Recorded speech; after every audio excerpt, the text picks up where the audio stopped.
Bismillahirrahmanirrahim. Assalamualaikum warahmatullahi wabarakatuh. Alhamdulillahilladzi ja'ala syahra ramadhana sayyidash syuhur wa dha'afa fihi alhasanati wal ujur. Arsalan nabiyya sallallahu alaihi wasallam bil huda wan nur wa ala alihi wa ashabihi wa man tabi'ahum bi ihsanin ila yaumin nusyur. Amma ba'd. Hadirin dan hadirat, bapak-bapak dan ibu-ibu kaum muslimin yang sama-sama berbahagia. Alhamdulillah, di malam hari yang berbahagia ini, pada malam yang ke-23 dari bulan suci Ramadan tahun 1446 Hijriah, dengan izin Allah subhanahu wa ta'ala dan taufiknya kita bisa hadir untuk sama-sama melanjutkan kegiatan kita dalam program cerdas ceramah Ramadan berseri dalam tema Qawaidu Qur'aniyah, kaidah-kaidah yang bersumber dari ayat-ayat suci Al-Quran. Khamsuna qaidatan, terkandung di dalamnya 50 kaidah fin nafsi wal haya, untuk jiwa dan kehidupan. Para jamaah sekalian yang sama-sama berbahagia, sebelum kita memulai materi kita, maka kami mengingatkan kepada seluruh jamaah sekalian untuk senantiasa memaksimalkan di sisa-sisa waktu kita di bulan suci Ramadan. Pada detik-detik kita akan meninggalkan bulan suci Ramadan ini dengan memaksimalkan ibadah kepada Allah Subhanahu wa taala, memberikan yang terbaik untuk Allah Subhanahu wa taala. In ahsantum ahsantum li anfusikum. Jika engkau berbuat baik, maka kebaikan itu akan kembali kepada diri kalian sendiri. Jika kita melakukan amal soleh, maka yang paling pertama yang mendapatkan kebaikan dari amal soleh yang kita kerjakan adalah diri kita sendiri. Ya. Untuk itu kita beribadah kepada Allah sebenarnya untuk menyelamatkan diri kita. Kita menyembah Allah sebenarnya untuk menolong jiwa kita dari jilatan api neraka. Maka para jamaah sekalian, yang kita memperbanyak dan maksimalkan ibadah di 10 malam terakhir ini, yang merupakan malam-malam terbaik sepanjang tahun. Tidak ada malam-malam terbaik melebihi malam-malam yang kita sekarang berada di dalamnya. Ya, kita berusaha untuk memaksakan diri sedikit untuk beribadah kepada Allah Subhanahu wa taala sebagai bentuk mujahadah, sebagai bentuk bersungguh-sungguh dalam meraih keberkahan dari 10 malam terakhir di bulan suci Ramadan. Untuk itu kita mengulangi, ya, ada 5 amalan rekomendasi di 10 malam terakhir. 5P. 5 apa?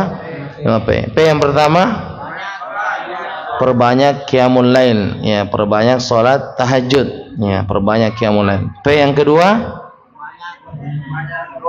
perbanyak doa kepada Allah Subhanahu wa taala. Abata,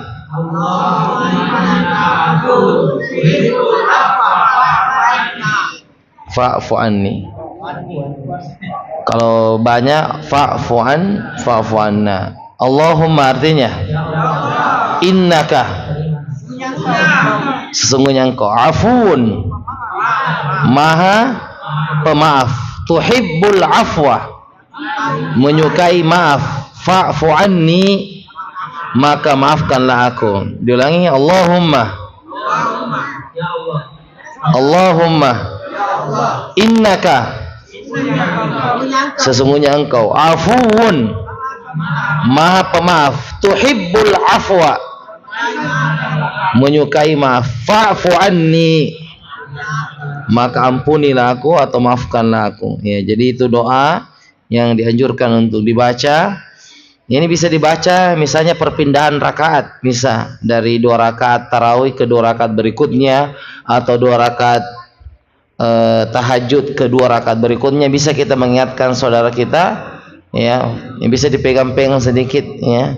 Allahumma innaka afuun tuhibbul afwa fa'fu anni.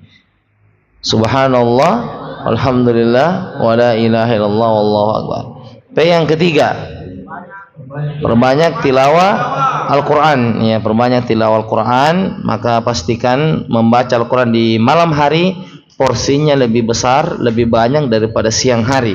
Karena memang momen paling berharga sekarang ini adalah berkali-kali lipat itu amalan di malam hari. Ya, jadi kalau misalnya kita baca 3 juz di siang hari, maka porsi di malam hari itu bisa lebih banyak. Ya, misalnya 4 juz. Ya. Kalau di siang hari kita bisa baca 2 juz, maka di malam hari mestinya lebih banyak sedikit, 3 juz misalnya. Ya, untuk bisa kita memaksimalkan. Ya, tapi perlu juga dikasih catatan para jamaah sekalian bahwa ibadah itu bervariasi. Ya, kenapa ibadah itu bervariasi? Agar kita tidak bosan, ya, dan agar kita bisa menjaga tenaga kita untuk membagi-bagi di ibadah yang lain. Ya, misalnya kita balil insanu ala nafsihi basira. Seseorang itu paling tahu dirinya sendiri. Ada orang misalnya begadang mengaji jam 11. Kemarin dia begadang sampai jam 11 mengaji. Pas tahajudnya dia teler. Ya, maksudnya ngantuk. Ya, ngantuk dan tidak fokus. Maka sebaiknya dia tidak boleh begadang sampai jam 11. Berarti kemampuannya itu terlalu berat. Dia mungkin bisa tidur lebih awal, ya, jam setengah 10 atau jam 10. Ya, karena beda-beda orang punya kekuatan. Ya. Ada orang juga misalnya tidak tidur sama sekali karena mengaji, pas sholat tahajud dia tidak mengantuk juga dan tetap segar. Nah, ini nggak ada masalah. Mungkin memang tubuhnya bagus, kondisi tubuhnya bagus, tidak sembarang dia makan. Ya. Kalau buka puasanya sudah mulai makan yang lain-lain, yang berwarna-warna, yang manis-manis, ya, itu pasti memberatkan badan. Ya. Betul, itu makanan membuat orang berat untuk bangun. Sahih atau khata? Sahih, jelas. Ya, kalau orang makan banyak pasti agak susah bangun, ya. Susah bangun. Jadi tolong ini balil insanu ala nafsihi basira. Seseorang yang paling tahu dirinya sendiri. Jadi kalau misalnya kita jam 11 itu lewat kita tidur akan membuat kita ngantuk di salat tahajud, maka kita harus tidur lebih awal. Ya, bisa jam setengah 11 atau jam 10. Intinya kita tetap mendapatkan porsi tilawah dan juga tetap segar ketika sholat tahajud. Jangan berat sebelah. Misalnya kita tilawahnya banyak, tapi ternyata di tahajud kita jatuh, kita down di tahajud. Ya, barakallahu fiik. Yang biasanya kalau sudah 2 rakaat mundur ke belakang tidur. Ya, di tahajud di sini kemudian 2 rakaat enggak kelihatan nih di belakang, ya. Atau di dalam sholat baru dia tidurnya, ya. Jadi ini perlu ya kita ketahui diri kita, segar dalam tahajud itu penting. Segar dalam tahajud penting. Jadi baca Al-Quran semampunya. Kalau sampai jam 10, jam 10, jam setengah 10, jam setengah 10, ya. Setelah itu kita menahan tenaga kita untuk dipersiapkan qiyamul lail. Nah, kemudian yang keempat, yang keempat, perbanyak zikir. Ya, zikir itu banyak. Yang direkomendasikan apa?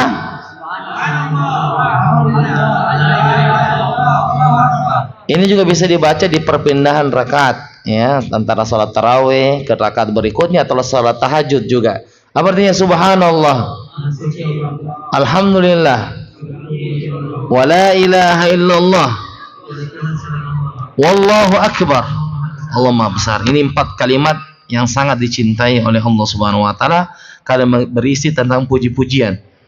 Sama dengan kita seperti ini.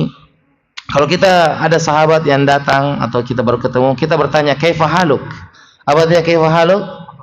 Bagaimana kabarnya? Dia jawab, "Bi khair, alhamdulillah." Dia jawab apa? Bi khair walhamdulillah. Tahukah kita ketika kita bertanya kabar kepada sahabat kita dan dia menjawab alhamdulillah, berarti kita membantu dia untuk memuji Allah. Kita membantu dia untuk memuji Allah. Misalnya kalau kita tidak tanya, mungkin dia tidak bilang alhamdulillah. Sahih atau khata.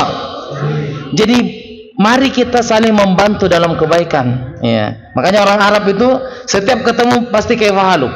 Karena kita selalu dipancing untuk menyebut nama-nama Allah. Ya, kita ketemu di depan kampus, kaifa haluk. Bikhair alhamdulillah. Depan kelas kaifa haluk? Alhamdulillah. Ketemu depan WC kaifa haluk?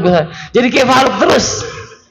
Kaifa haluk, tetapi jawabannya adalah selalu alhamdulillah. Segala puji bagi Allah. Bukankah kita telah sebutkan bahwa kalimat pujian ini alhamdulillah tamlaul mizan, memberatkan timbangan. At-tuhuru syatrul iman, walhamdulillah tamlaul mizan.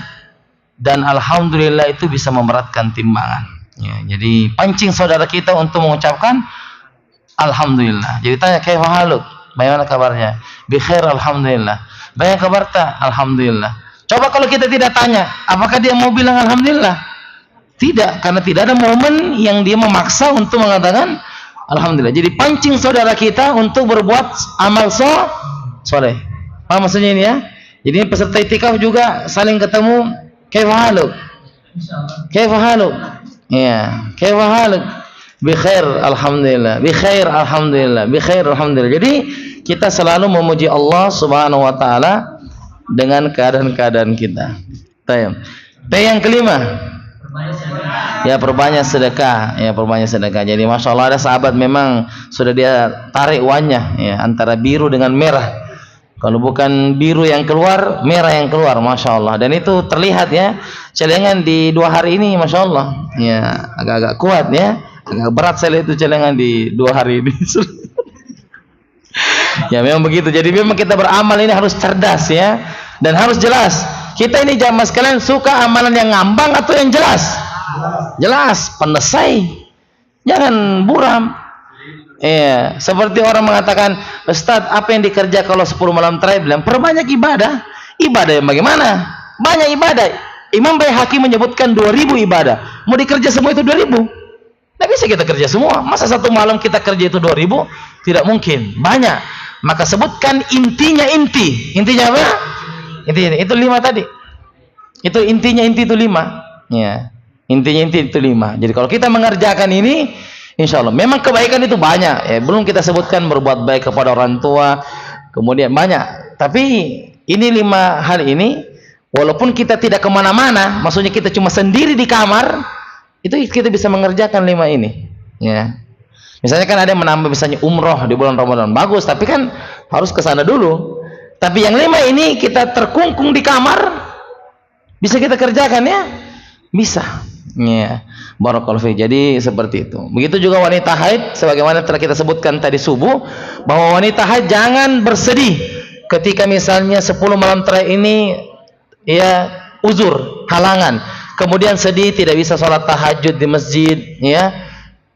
Banyak ya. Dari 5 ibadah ini untuk wanita haid yang mana yang dia tidak bisa? Dari 5 ini, dari 5P ini, dari wanita haid yang mana yang dia tidak bisa dari 5 ini? Qiyamul lail saja. Yang lainnya boleh atau tidak? Boleh dia berdoa? Boleh. Boleh dia mengaji? Boleh. Yang dilarang kan memegang dilarang. Mengaji boleh. Yang keempat, zikir boleh. Sedekah boleh. Nomor 1 saya tidak bisa. Nomor 1 ini bisa diganti dengan men-share salat tahajud. Ayo ramaikan salat tahajud. Ya, jadi Allah selalu memberikan fasilitas yang lain. Dan sabarnya dia dalam takdir dia haid, maka itu terhitung ibadah. Jadi perempuan itu tidak kemana-mana, itu di rumahnya saja dia duduk, itu sudah ibadah. Dia menerima takdir haid ini. Ya, tapi kalau dia merasa kecewa, ya, merasa kecewa dengan hal itu, berarti dia tidak bersabar dengan kehadirannya. Jadi ketika dia kena haid, kemudian mengatakan, qadarullah, ya, Allah bertakdir lain, padahal saya sudah mau sholat tahajud, sudah mau ini dan itu, tetapi karena haid, maka saya menerima takdir ini. Nah, ketika dia menerima itu dengan lapang dada, disitulah ibadahnya wanita yang haid. Ya, disitulah ibadahnya wanita yang haid. Jadi jangan berkecil hati bagi wanita yang haid di 10 malam terakhir ini. Dari 5 amal soleh itu hanya 1 yang dia tidak boleh kerjakan. Yang lainnya itu dia bisa ganti dengan ya ibadah-ibadah yang lain. Baik, jemaah sekalian yang sama-sama berbahagia, pada pertemuan kita yang terakhir telah kita sebutkan kaidah yang ke-22 ya, di mana Allah Subhanahu wa taala berfirman dalam surah Yusuf ayat 88 sampai 90, innahu may yattaqi wa yasbir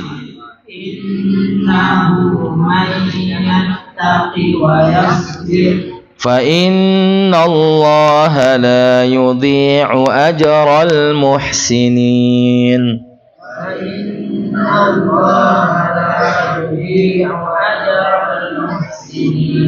Artinya, sesungguhnya barang siapa yang bertakwa dan bersabar, maka sesungguhnya Allah tidak menyia-nyiakan pahala orang-orang yang berbuat baik. Yusuf 88-90. Baik, jadi ayat ini menjelaskan kepada kita bahwa ujian yang kita alami dalam kehidupan, pusakanya untuk mengobati ujian itu ada dua, yaitu bertakwa dan bersabar. Ya, ittaqillaha haitsu ma kunta, innallaha ma'as-sabirin. Allah senantiasa bersama orang-orang yang sabar. Seperti yang dikisahkan oleh Nabi Yusuf alaihissalam, beliau tertimpa ujian dari masa anak-anak, masa remaja, kemudian dewasa, dan beliau selalu ada dalam dirinya adalah takwa dan sabar. Sehingga sebagaimana janji Allah, apa janji Allah kalau kita bertakwa dan bersabar? La yudhi'u ajral muhsinin. Apa artinya la yudhi'u ajral muhsinin? Allah tidak akan menyia-nyiakan pahala orang yang berbuat baik. Makanya kenapa para nabi itu adalah manusia yang paling tinggi surganya, yaitu surga Firdaus, karena mereka yang paling banyak ujiannya di depan Allah Subhanahu wa taala dan dihadapi dengan takwa dan kesabaran. Ya ayyuhalladzina amanu sta'inu bis-sabri was-shalah, innallaha ma'as-sabirin. Wahai orang beriman, minta tolonglah kepada Allah dengan sabar dan salat, dan sesungguhnya Allah Subhanahu wa taala bersama dengan orang-orang yang sabar. Intinya ujian itu selalu datang, maka untuk mengobati hati kita, kita perlu bertakwa, jalankan perintah Allah, jauhi larangannya, dan kita bersabar atas apa yang Allah berikan kepada kita. Dan saya tanya, apakah efek takwa ini kita hanya dapatkan di akhirat saja? Tidak. Efek takwa ternyata bukan hanya di akhirat, tetapi di dunia dia sudah dapatkan. Sebagaimana Nabi Yusuf ketika bertakwa dan bersabar, di dunia sudah diangkat derajatnya sebagai menteri keuangan di Mesir pada saat itu. Jadi Allah sudah mengangkat derajatnya dan sudah ada buah takwa. Buah takwa sudah didapatkan ketika masih di dunia, dan terlebih lagi di akhirat akan berkali lipat balasan yang didapatkan oleh Nabi Yusuf alaihissalam. Innallaha la yudhi'u ajral muhsinin. Allah tidak menyia-nyiakan pahala orang yang berbuat baik, berbuat ihsan. Ya. Baik. Jadi makanya ulama kita mengatakan salah satu hamba Allah yang muhsin. Apa itu muhsin? Berbuat baik. Tapi kalau kita melihat muhsin, rukun muhsin itu kan rukun Islam ada 5, rukun iman ada 6, rukun ihsan ada 2. Kalau kita lihat di Masar ada 2. Anta'budallah ka'annaka tarah. Engkau menyembah Allah seakan-akan melihat Allah. Dan jika engkau, itu pertama. Rukun kedua, dan jika engkau tidak mampu melihat Allah, ketahuilah Allah pasti melihatmu. Allah pasti melihatmu. Jadi salah satu orang yang muhsin sebagai hamba Allah adalah Nabi Yusuf alaihissalam. Muslim paling bawah, naik sedikit mukmin, naik sedikit muhsin. Nah, disinilah golongan para nabi dan para rasul dan para sahabat di sini muhsin. Jadi dia sholat itu kayak melihat Allah. Dan kalau dia tidak merasakan Allah melihatnya, dia yakini pasti Allah melihatnya dia ketika ibadah. Jadi salah satu hamba Allah yang muhsin, dan ini derajat yang paling tinggi dalam agama kita adalah muhsin. Ya, tadi yang paling bawah apa tadi namanya? Muslim.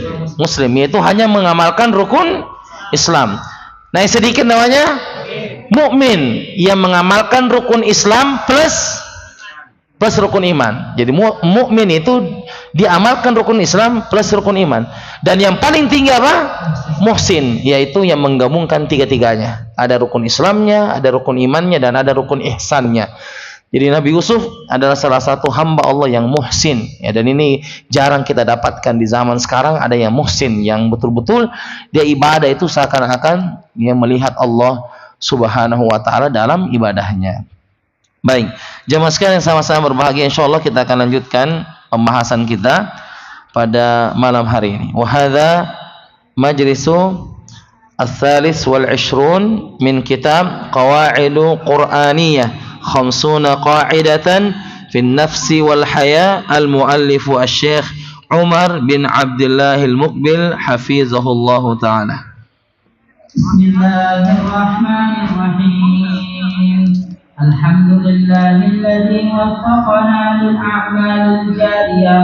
Wassalatu wassalamu wal barakatu ala khairil bariyah Nabiyyina Muhammadin wa ala alihi wa ashabihi wa dzurriyyah. Allahumma ighfir lana, ya Allah, ampunilah kami, wal ustadzina, dan guru kami, walil hadirina, dan yang hadir di majelis ini, walil muslimina ajma'in, dan seluruh kaum muslimin. Qala al-muallifu hafizahullah ta'ala, berkata penulis, semoga Allah Subhanahu wa ta'ala menjaganya, di dalam kitabnya Qawaid Qur'aniyah ma'asyhadikum hafizahumullah ta'ala, bersama dengan penjelasan engkau, semoga Allah Subhanahu wa ta'ala menjagamu. Amin ya rabbal alamin. Amin. Kaidah yang ke-23. Dan masuklah ke rumah-rumah itu dari pintu-pintunya. Al-Baqarah ayat 159. Bismillahirrahmanirrahim. Alhamdulillah wassalatu wassalamu ala Rasulillah wa ala alihi wa sahbihi wa mawala amma ba'd. Qala al-muallif rahimahullahu taala al-qa'idatu ats-tsalitsa wal 'ishrun. Allah Subhanahu wa taala berfirman dalam surah Al-Baqarah ayat 189, wa'tul buyuta min abwabiha. Wa'tul buyuta min abwabiha. Wa'tul buyuta min abwabiha. Wa'tul buyuta min abwabiha. Apa artinya wah? Dan Wa'tu tu masuklah. Al-buyuta, apa artinya al-buyuta? Rumah. Jama dari apa ini? Jama dari baitun. Jama dari apa?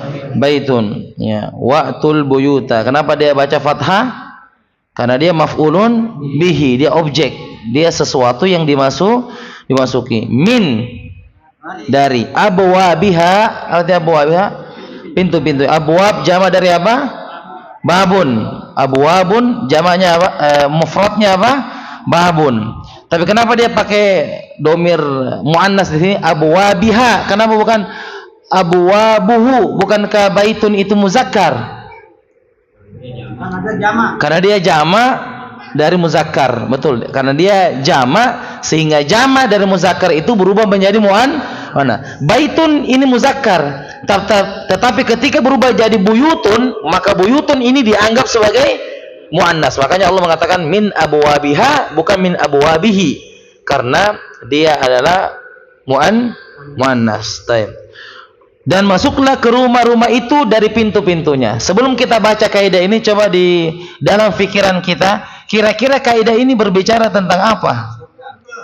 Surga. Ahsantum. Yang lain sebelum kita baca ya. Watul buyuta min abwabiha, dan masuklah ke rumah-rumah itu dari pintu-pintunya. Apa lagi yang terbetik sebelum kita baca ya? Jangan sampai tidak seperti yang kita pikirkan. Nah, jangan sampai ini kaidahnya di luar nulur. Kira-kira apa lagi yang terfikir kalau kita dengarkan ayat ini? Dan masuklah ke rumah-rumah itu dari pintu-pintunya. Kira-kira berbicara tentang apa ini kaidah nanti ini?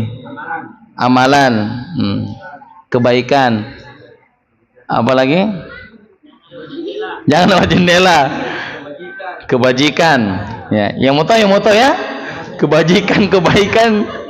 Sekarang kita akan baca. Ya, mungkin ada yang berpikir dan tidak ya, di luar nulur. Ya, mungkin kaidah ini di luar nulur dari apa yang Allah firmankan di ayat ini. Nah, 17 kaidah Al-Qur'an ini. Kaidah itu kah ya? Gitu ya. Kaidah al-qira ini hadir pada konteks kebiasaan orang-orang jahiliyah, yaitu orang-orang yang apabila berihram mereka mendatangi rumah bukan dari pintu-pintunya. Itu dilakukan sebagai bentuk ibadah. Mereka juga meyakini bahwa itu semua kebajikan dan kebaikan. Karena itu Allah memberitahukan kepada mereka bahwa perbuatan itu bukanlah kebaikan. Karena Allah belum pernah memerintahkannya. Keterangan ini menjadi sebab turunnya ayat ini seperti yang disebutkan dalam hadis Al-Bara radhiyallahu anhu. Baik, jadi kaidah ini bercerita tentang kebiasaan orang-orang jahiliyah. Yang mana orang-orang jahiliyah itu ya kita perlu tahu bahwa ada kebiasaan-kebiasaan di orang Arab jahiliyah yang mana ketika mereka berihram, dia sudah berniat ihram, maka dia mendatangi rumahnya bukan dari pintu utamanya. Ya, entah dia lewat belakang atau dia lewat samping, bukan di pintu utamanya, dan dia anggap ini bentuk ibadah. Ya, kita mungkin menerka ada apa dan apa hubungannya. Ini kebiasaan mereka. Wallahu alam kenapa mereka seperti itu. Intinya kalau sudah meletakkan niat ihram, dia masuk ke rumah bukan dari pintu utama, dari belakang dan dari samping. Dan dianggap ini sebagai ibadah. Jadi lewat belakang rumah itu ibadah dan lewat samping rumah itu ibadah, dan tidak boleh lewat dari depan rumah atau pintu utama. Nah, Allah Subhanahu wa taala berfirman, mereka bertanya kepadamu tentang bulan sabit. Katakanlah, bulan sabit itu adalah tanda-tanda waktu bagi manusia dan bagi ibadah haji, dan bukanlah kebajikan memasuki rumah-rumah dari belakangnya. Akan tetapi kebajikan itu ialah kebajikan orang yang bertakwa, dan masuklah ke rumah-rumah itu dari pintu-pintunya, dan bertakwalah kepada Allah agar kamu beruntung. Al-Baqarah ayat 100. Di sini dibantah oleh Allah di surah Al-Baqarah 189. Mereka bertanya tentang kepadamu bulan sabit. Katakanlah, bulan sabit itu adalah tanda-tanda waktu bagi manusia dan bagi ibadah haji. Dan bukanlah kebajikan memasuki rumah dari belakang. Itu bukan laisal bir, bukan kebaikan. Akan tetapi kebajikan itu ialah kebajikan hanya untuk orang yang bertakwa, dan masuklah ke rumah-rumah itu dari pintu-pintunya. Artinya Allah menolak anggapan mereka bahwasanya di antara kebaikan adalah lewat belakang rumah atau di samping rumah.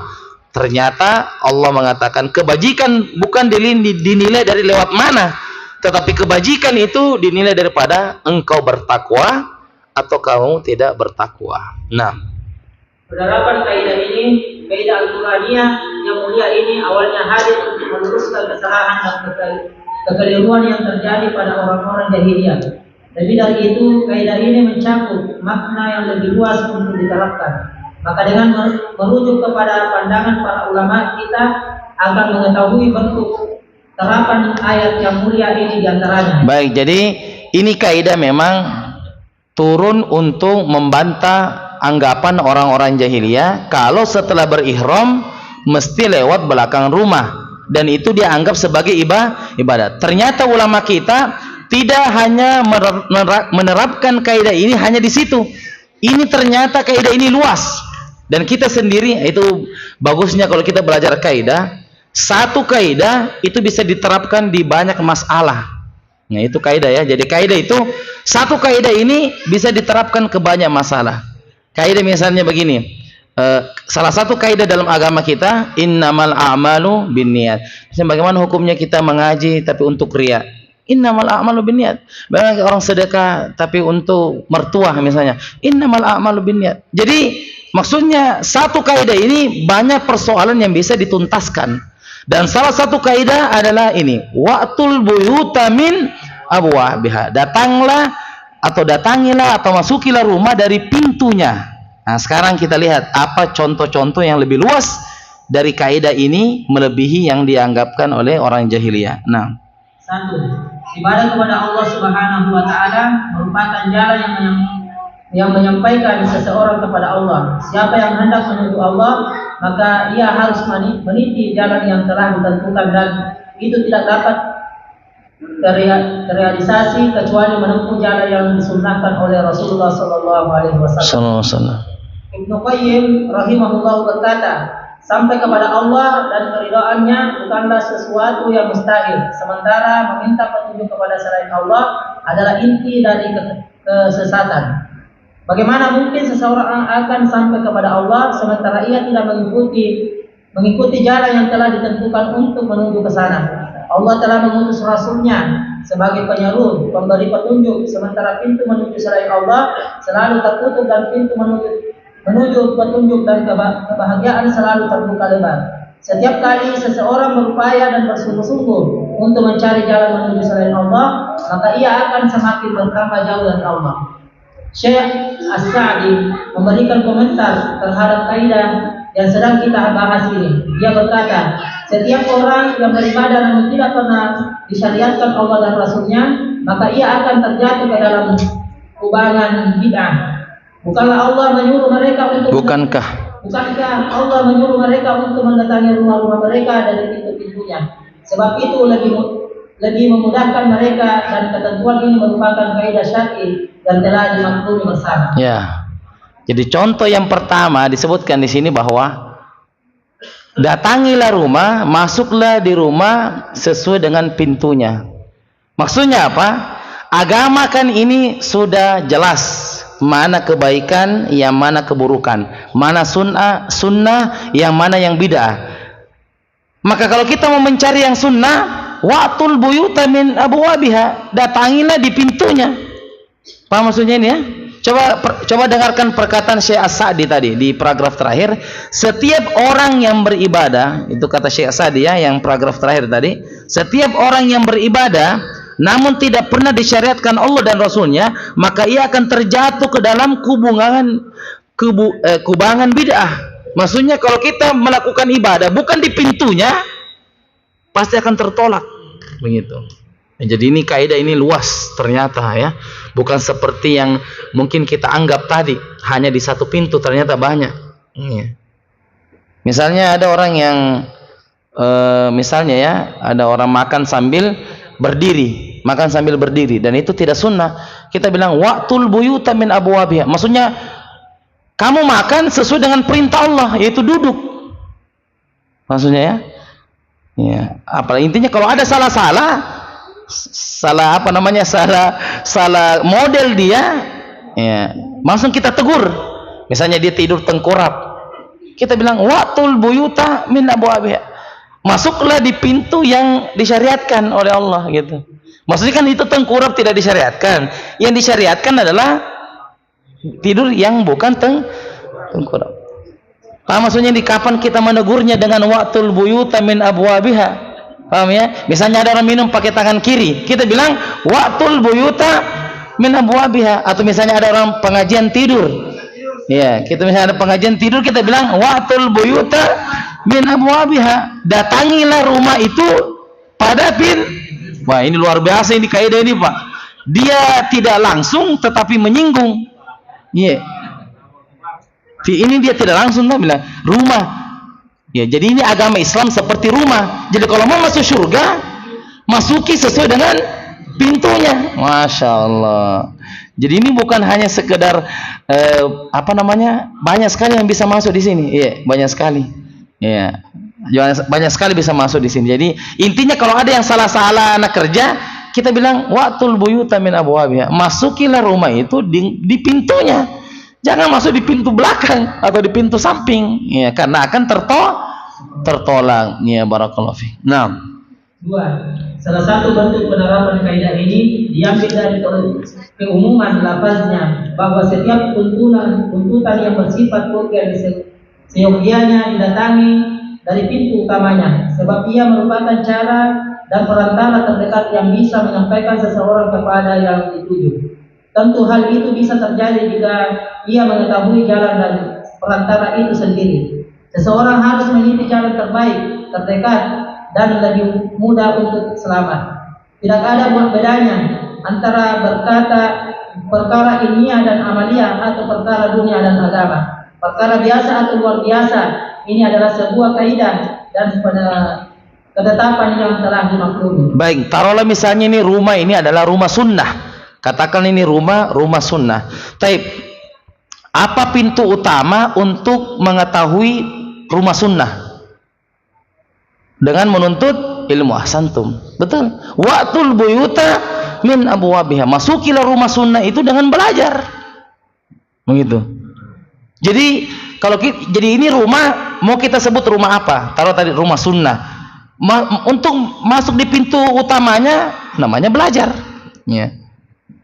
Misalnya ini namanya sabar, rumah sabar namanya. Maka pintunya sabar adalah belajar untuk bersabar, gitu. Jadi ini rumah mau kita sebut apa? Rumah apa dan apa pintu utamanya?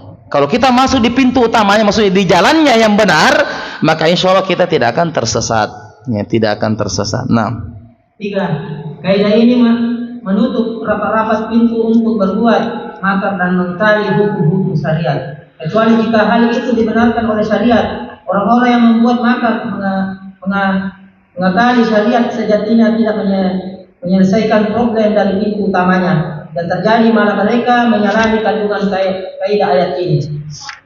Ibnu Qayyim rahimahullah menyebutkan buruknya tindakan orang-orang yang berbuat makar, karena makar yang mereka lakukan terhadap syariat, kehormatan terjadi dikotori, harta-harta dipungut dari pemiliknya lalu diserahkan kepada bukan orang yang berhak menerimanya. Kewajiban-kewajiban diabaikan, hak-hak disia-siakan, kehormatan, harta dan hak-hak disalahgunakan. Karena itu tidak ada perselisihan di kalangan kaum muslimin bahwa makar dan mengakali ketetapan-ketetapan syariat itu adalah haram. Berfatwa dengan haram, bersaksi dengannya juga diharamkan. Menggunakan sebagai hukum dengan mengetahui keadaan juga diharamkan. Jika hal ini telah jelas, maka bandingkanlah beberapa banyak orang yang telah tergelincir berdalih dengan fatwa yang bersumber dari mimbar-mimbar media massa atau pada beberapa jaringan. Mereka didukung oleh kumpulan manusia yang tidak sedikit manusia tertentu yang tidak sedikit jumlahnya untuk merealisasikan agendanya. Realita membuktikan hal ini dengan sangat jelas. Hanya Allah tempat meminta pertolongan. Baik, jadi seperti tadi bahwa ini rumah yang akan dimasuki, rumah apa namanya, dan masuki dari pintu utama. Contoh misalnya ada orang mau belajar azan misalnya, tapi bukan pada waktunya, maka salah. Kita bilang wa'tul buyuta min abwabiha. Pintunya jam berapa? Pintu azan jam berapa? Jam 5 pintunya, jangan masuk di wa'tul buyuta min abwabiha. Banyak jalannya ini, Pak. Banyak. Ada misalnya orang mau bayar zakat sekarang, ya, bayar zakat jam 2 malam, ya, nah kita mau sholat tahajud, wa'tul buyuta min abwabiha, masuklah ke rumah di pintunya. Nah, kamu salah pintu, masa orang bayar zakat jam 2, ya, orang mau sholat tahajud. Intinya kalau ada yang aneh-aneh, mau ke sana mau ke sini, bukan pada tempatnya, bisa dipakai ini, wa'tul buyuta min abwabiha, masuklah di pintunya. Nah, 4. Bentuk lain penerapan kaidah Al-Quran ini yaitu dalam menuntut ilmu, baik ilmu syar'i maupun non syar'i. Demikian juga dalam hal mencari rezeki. Setiap orang yang meniti jalan yang benar agar sampai kepada maksud dan tujuan, maka ia akan selamat dan sukses. Seperti pesan kaidah ini, setiap kali kebutuhan semakin besar, maka kebutuhan untuk meniti jalan ini semakin diperlukan, dan jalan yang akan ditempuh yang menyampaikan kepada tujuan itu pun semakin jelas. Alangkah indah ucapan Qais bin Khatim, apabila engkau mendatangi kemuliaan bukan dari pintunya, maka engkau tersesat, walaupun yang engkau tuju itu adalah benar adanya. Masya Allah, ini perkataan bagus ya dari Qais bin Khatim. Apa kata Qais bin Khatim? Apabila engkau mendatangi kemuliaan bukan dari pintunya, maka engkau akan tersesat. Bagus yang kamu kerja, tetapi salah caranya, tidak sesuai dengan syariat. Kamu ikhlas tapi tidak mutaba'ah, berarti wa'tul buyuta min abwabiha, walaupun yang engkau tuju itu adalah benar adanya. Inilah sinkron dari perkataan Abdullah bin Mas'ud. Masih ingat perkataan Abdullah bin Mas'ud? Kam min amalin kam muridin lil khairi lam yusibhu. Artinya kam, berapa banyak, muridin lil khairi, menginginkan kebaikan, lam yusibuhu, dia tidak dapat apa-apa.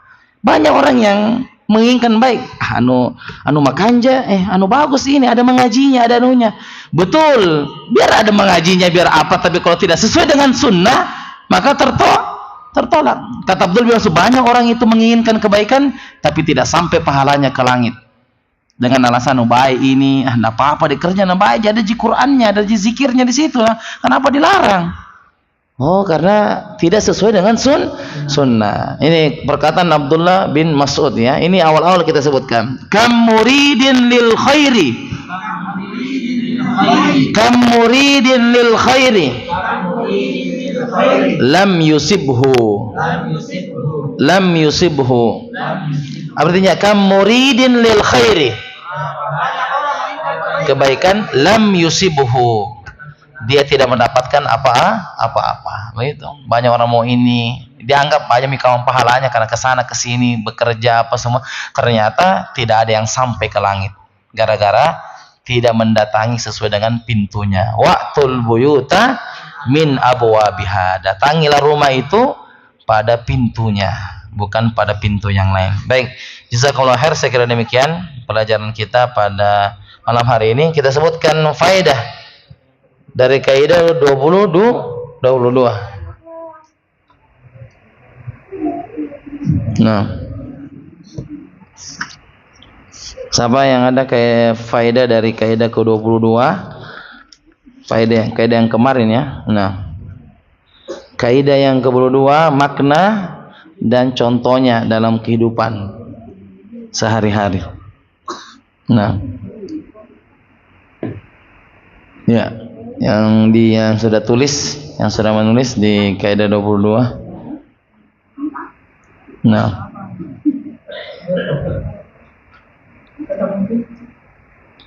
satu orang bisa menyampaikan makna dan contoh kehidupan dari kaidah ke-22. Nah, siapa yang sudah ada? Ibu-ibu ada, ibu-ibu? Kaidah ke-22 yang di kertas ya, yang sudah tulis di kertas. Apa maknanya menurut kita dan apa contohnya menurut kita. Ini versi kita ini ya, sesuai dengan versi yang kita anggap itu benar ya. Tafadhal. Ya, tafadhal.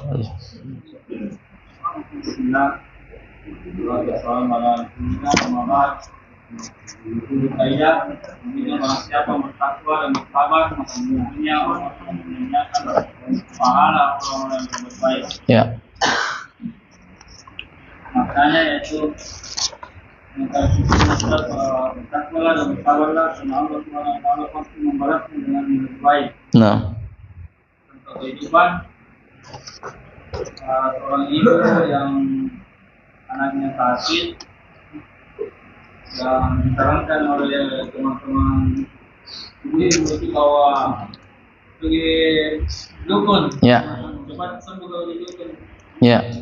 Katanya. Ya. Dan ibu itu terus berdoa, jadi memilih untuk berdoa dan bersabar. Dan akhirnya anaknya sembuh. Masya Allah. Masya Allah. Ahsantum, barakallahu fiik. Luar biasa contohnya, sangat terjadi dalam kehidupan kita sehari-hari. Maknanya adalah segala ujian apapun beratnya, maka kita harus menghadapi dengan sabar dan takwa. Namun sebelum kita hadapi dengan sabar, ini ujian, perlu juga harus kita tanamkan kalau ada ujian dalam diri kita.